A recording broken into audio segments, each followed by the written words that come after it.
तनिष्क नागपुर द्वारा प्रस्तुत प्रकाश पर्व परंपराओं का गर्व, इस कार्यक्रम की श्रृंखला में हम आज दूसरी बार आपके सम्मुख हाजिर हो रहे हैं। पहले भाग में हमने वसुबारस तथा धनतेरस इन त्योहारों की जानकारी ली।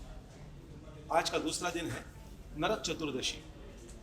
नरक चतुर्दशी कहते ही मुझे दिख रहा है कि तनिष्क की एक सम्माननीय ग्राहक कविता जांगिड़ कुछ सवाल पूछने के लिए अपनी उत्सुकता प्रदर्शित कर रही है। मैं उन्हें आमंत्रित करता हूं कि वे अपना सवाल पूछें। समाज जी, मेरा आपसे पहला सवाल यही है, इस दिन का इतना बड़ा महत्व क्यों? नरक का त्योहार से क्या लेना देना? नरक तो पापियों का है। बराबर है कविता जी, आपका सवाल बड़ा ही दिलचस्प है। आपने जो पूछा कि उत्सव है, दीपोत्सव है, प्रकाश पर्व है और उस दिन में हम नरक की बातें क्यों कर रहे हैं, तो आनंद जी इसके लिए हमको फिर से एक पौराणिक कथा बतानी पड़ेगी। मैंने आपको कहा था कि 3 रत्न निकले हैं और 3 बहुत ही महत्वपूर्ण घटनाएं भी घटी हैं। तो उन घटनाओं में से एक घटना आपको इस बार मैं बता रही हूँ। नरकासुर नाम का एक राक्षस था और वो बड़ा ही अत्याचारी राजा हुआ करता था। इतना अत्याचारी कि उसने करीब करीब 16,000 स्त्रियों को अपना बंदी बना के रखा था और नागरिकों को जितना या प्रजा को जितना वो क्लेश देता था वो अलग। अब प्रश्न ये है कि क्या इस तरह का अत्याचार सहते हुए प्रजा ने अपनी जिंदगी गुजारनी है या प्रजा को इस अत्याचारी से मुक्त करने के लिए कोई आने वाला है? तो हमेशा भगवान ने कहा है, यदा यदा हि धर्मस्य ग्लानिर्भवति भारत अभ्युत्थानं धर्मस्य तदात्मानं सृजाम्यहम्। अब ये जो इन्होंने वचन दिया है अपने सभी भक्तों को, वो पूरा करने के लिए कृष्ण भगवान ने इस धरातल पर जन्म लिया और नरकासुर का भी उसमें नाश किया। नरकासुर का नाश करने के बाद भगवान कृष्ण ने उन 16,000 नारियों को द्वारका में रिहैबिलिटेट किया, क्योंकि अगर हमने ये नहीं शब्द इस्तेमाल किया तो फिर लोगों को पता नहीं चलेगा कि एक्चुअल किया क्या। रिहैबिलिटेशन का मतलब है कि वो पूरी तरह से अपनी जिंदगी लगभग गंवा चुकी है, सारे रस गंवा चुकी है, सिर्फ बंदीवान होके बैठी है। उनको ना समाज अपना रहा है ना उनके रिश्तेदार अपनाएंगे, तो उनको कहाँ रखा जाएगा? तो हम लोग जब कहते हैं ना कि द्वारका सोने की थी, तो द्वारका सोने के दिल वाले भगवान कृष्ण की, और उन्होंने इन 16,000 नारियों को जो बड़े कष्ट झेल रही थी नरकासुर के कारागार में, उनको वहाँ पे पुनर्स्थापित किया। उनको जिंदगी दी, उनको सिर्फ जिंदगी नहीं दी तो अपनी पत्नी बनाकर एक सामाजिक प्रतिष्ठा भी दी। तो आज का दिन जो है वो जो दलित है, पतित है, जो बहुत सताए हुए हैं, उन लोगों को सामाजिक प्रतिष्ठा दिलाने का दिन है और इसीलिए हम नरक चतुर्दशी मनाते हैं, जो भारत की संस्कृति में बड़ा ही महत्वपूर्ण है। हमारी सभ्यता में हमने सामाजिक न्याय को भी एक त्योहार के रूप में मनाने की प्रथा रखी है और इसीलिए हम नरक चतुर्दशी मनाते हैं। नरक चतुर्दशी के संबंध में हमारी तनिष्क की अगली ग्राहक यशोदा जांगिड़ आपसे अगला सवाल करना चाहती है। अपना सवाल पूछिए। ठीक है रमा जी, वो तो मान लिया, पर उस दिन को त्योहार के रूप में मनाने की क्या आवश्यकता है? हमने पौराणिक कथा तो जान ली, अब हम इसको मनाते कैसे हैं ये थोड़ा सा देख लेते हैं। हमारे पूर्वजों ने जो शास्त्र लिखे हैं, उन शास्त्रों में कहा गया है कि सूर्योदय के पूर्व ब्राह्म मुहूर्त में उठकर स्नान संध्यादि अपने दैनिक आचार जो है वो पूरे करने चाहिए। अब ब्राह्म मुहूर्त में क्यों ऐसा करना है, तो इसका कारण वैज्ञानिक भी है और थोड़ा सा आध्यात्मिक भी है। आध्यात्मिक ये है कि कहते हैं कि अगर ब्राह्म मुहूर्त में आपने स्नान संध्या आदि पूरा नहीं किया तो आप नरकलोक में जाएंगे। लेकिन इसका सीधा सीधा वैज्ञानिक कारण यह है कि ब्राह्म मुहूर्त में सबसे ज्यादा घना अंधेरा होता है और जब अंधेरा होता है तभी आपको सबसे गहरी नींद लगती है। जब गहरी नींद लगती है तो आपके शरीर का तापमान सबसे कम होता है और विविध प्रकार के जीव जंतु जैसे कि बैक्टीरिया और वायरस आप पर आक्रमण करने के लिए बिल्कुल तत्पर रहते हैं। तो वो हम पर आक्रमण करे इससे पहले उठ के अगर हम स्नान कर लेते हैं तो क्या हम इन्फेक्शन से दूर नहीं हो जाएंगे? बिल्कुल सही। तो कारण दरअसल ये है कि आप जैसे ही जागेंगे थोड़ा सा चलन वलन होगा तो आपके शरीर का तापमान फिर बढ़ेगा और आप फिर एक बार उन कीटाणुओं से उन विषाणुओं से लड़ने के लिए हमारा शरीर तत्पर होगा। और इसीलिए ब्राह्म मुहूर्त पे उठकर आप स्नान कीजिए, फिर चाहे आप स्वर्ग में जाए ना जाए लेकिन खुद की सुरक्षा तो रोग से कर ही सकते हैं। इसीलिए ये पर्व बहुत ही महत्वपूर्ण है। रमा जी, मैंने कई बार देखा है कि एक ही दिन में सुबह में नरक चतुर्दशी होती है और शाम को लक्ष्मी पूजन होता है। जी हाँ। इस साल ऐसा नहीं है, फिर भी ये दोनों त्योहार साथ साथ आते हैं। तो मैं सोच रहा था कि हम आज ही के अंक में लक्ष्मी पूजन के बारे में कुछ जान लें। जी। वैसे लक्ष्मी इस शब्द का मतलब क्या आप समझाओगी? जी हाँ, लक्ष्मी शब्द यह व्याकरण की दृष्टि से विशेषण है। मूल शब्द है लक्ष्म। अच्छा।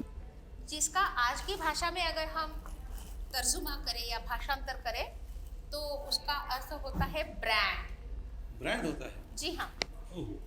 पुराने जमाने में राजाओं के यहाँ गोधन हुआ करता था और अच्छी नस्ल की गायों पर राज मुद्रा अंकित की जाती थी और उन गोवंशों से निर्मित सभी प्रजा को एक लक्ष्मी युक्त गोवंश कहा जाता था।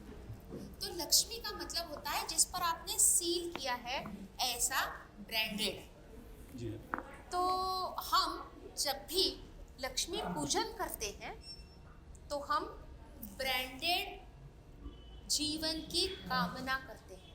तो लक्ष्म हमारे यहाँ हजारों साल पुराना था और करीब 2800 साल पहले कभी हमें पता ही नहीं कि ये कब लिखा गया क्योंकि अभी तक उसकी जानकारी हमारे पास पूर्ण तरह से नहीं आई है, लेकिन करीब 3000 साल पहले लक्ष्मी के विषय में एक कविता लिखी गई जिसको हम आज श्री सूक्त के नाम से पहचानते हैं। तो करीब 3000 साल पहले तो लिखी ही गई होगी वो और तब से ये ब्रांड की संकल्पना हमारे पूर्वजों ने अपनाई है। लक्ष्मी का मतलब ब्रांड, ये तो मैंने भी आज पहली बार सुना। मैं देख रहा हूँ कि हमारी एक सम्माननीय ग्राहक श्रीमती कविता पारधी कुछ सवाल पूछने के लिए उत्सुक है। मैं आपसे अनुरोध करता हूँ कि आप अपना सवाल प्रस्तुत करें। रमा जी, मेरा ये सवाल है कि ब्रांड की जो संकल्पना है, आज तनिष्क का ब्रांड है, टाटा का ब्रांड, वैसे लक्ष्मी जी का भी जो ब्रांड है वो इतना पुराना है? जी हाँ, आपने सही फरमाया कि ब्रांड की जो संकल्पना है वो करीब 3000 साल के उससे भी पहले की है। मैं उदाहरण के साथ आपको बता सकती हूँ कि श्री राम जी का जो धनुष्य था उसको कोदंड कहा करते थे। विष्णु जी के और कृष्ण जी के धनुष्य को शारंग कहते थे।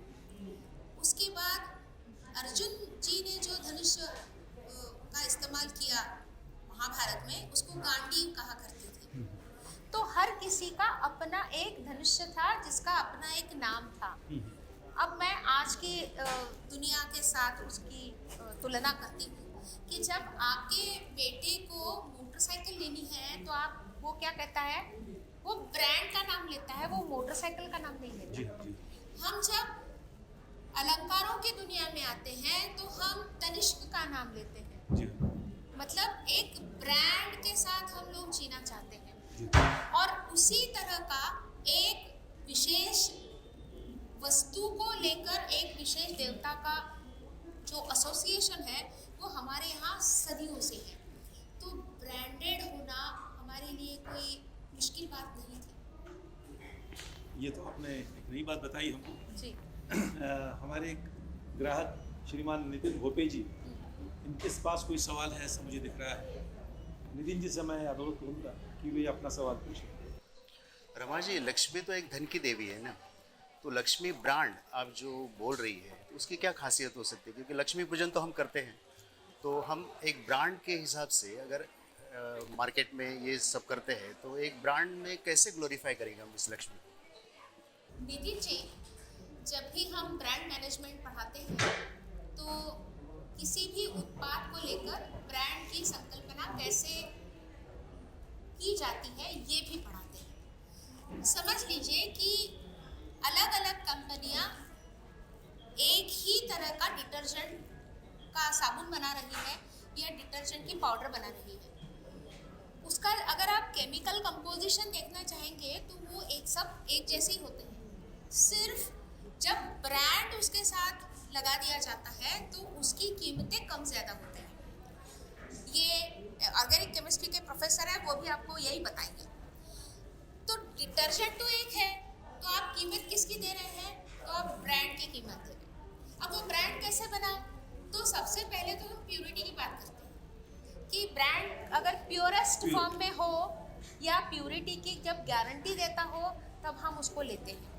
फिर ब्रांड में यूटिलिटी भी होना ज़रूरी है, बराबर है। यूटिलिटी का मतलब है उपयोगिता, कि अगर आप 25 रुपये खर्च कर रहे हैं तो कम से कम आपको 23 रुपये का समाधान मिलना चाहिए कि हाँ मुझे उसमें से 23 रुपये वापस मिले। फिर होता है कि उसकी ड्यूरेबिलिटी, यानी वो कितने दिन चलेगा। कम दिन चलने वाला अगर ब्रांड हो तो आप दूसरी बार उसको खरीदेंगे नहीं जी, बराबर है। और फिर होता है उसकी क्वालिटी। जब तक आपको क्वालिटी का भरोसा नहीं होगा आप ब्रांड खरीदेंगे नहीं। जी हाँ। अब ये सब इकट्ठा करके जब आप एक उत्पादन में ये सारी चीज़ें पाते हो तो आपको पता चलता है कि उस उत्पादन को फिर लोकप्रियता को हासिल करने में कोई तकलीफ नहीं होती, वो आराम से मार्केट पेनिट्रेशन कर जाता है। अब ये सारी क्वालिटीज़ को जब उस उत्पाद के साथ हम एसोसिएट करते हैं और वो उत्पादन अगर आदमी या औरत या उपभोक्ता इस्तेमाल करता है तब उससे एक और फ़ायदा होता है। वो फ़ायदा क्या है? वो फ़ायदा है कि ब्रांड इस्तेमाल करने वाले व्यक्ति को समाज में प्रतिष्ठा प्राप्त होती है। यानी कि अगर हम ये सारे गहने पहन के बैठे हैं तो कल जाके 10 लोग हमसे पूछेंगे, हमको पूछेंगे क्योंकि हमने तनिष्क के गहने पहने हैं। वाह। तो तनिष्क के ब्रांड से एसोसिएट होने का एक फायदा हमको प्रतिष्ठा की प्राप्ति भी है, इसलिए ब्रांडेड चीजें इस्तेमाल लोग करते हैं।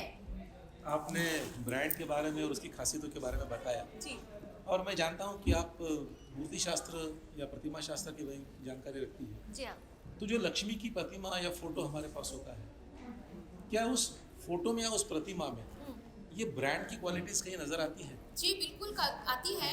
उसमें से कुछ क्वालिटीज़ मैं आज आपको बताऊंगी और कुछ अगले एपिसोड में भी बताऊंगी, क्योंकि जरूर। मैं चाहती हूँ कि लोग और दूसरा एपिसोड भी हमारा इस पर जो होने वाला है वो देखें। तो लक्ष्मी जी की प्रतिमा जब हम देखते हैं आप यकीन नहीं करेंगे कि पिछले 2000 सालों से वो प्रतिमा कहीं भी बदली नहीं है। जी हाँ। उस प्रतिमा की शैली जरूर बदली है, लेकिन उसमें जो सारी चीज़ें होनी चाहिए वो 2000 साल पहले जैसी प्रतिमा में होती थी वैसे ही आज भी हमको मिलती है। जी हाँ। लक्ष्मी, आप आंखें मूंदिए और लक्ष्मी जी की प्रतिमा का ध्यान कीजिए। मैं आपको बताती हूँ, गुलाबी रंग के कमल में बहुत ही सुंदर, बहुत ही सुशील, बहुत ही प्रसन्न और हास्य वदना पद्मासन में बैठी है।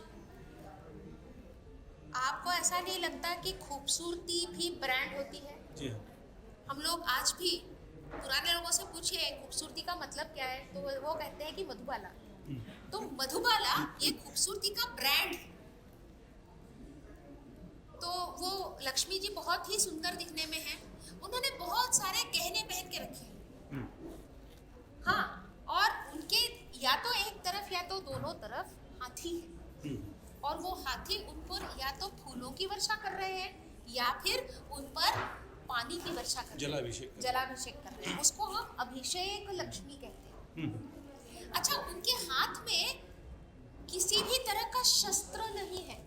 जी हाँ, बताना ये चाहते हैं कि लक्ष्मी जी संघर्ष से उत्पन्न नहीं होती, जी वो मंथन से उत्पन्न होती है। और वो मंथन करने के लिए आपको किसी शस्त्र की आवश्यकता नहीं है। लक्ष्मी जी आपको प्रोडक्टिविटी देती है, उत्पादन देती है।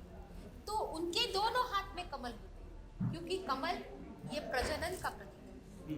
वो खुद कमल पे बैठी है, हाथ में कमल लेके बैठी है। तो शांतिपूर्ण, प्रसन्न, बहुत ही कोमल हृदयी, और जब भी आपको जरूरत हो आपके मदद को आने वाली ऐसी ये लक्ष्मी माँ, ये हमको हर चित्र में दिखाई देगी।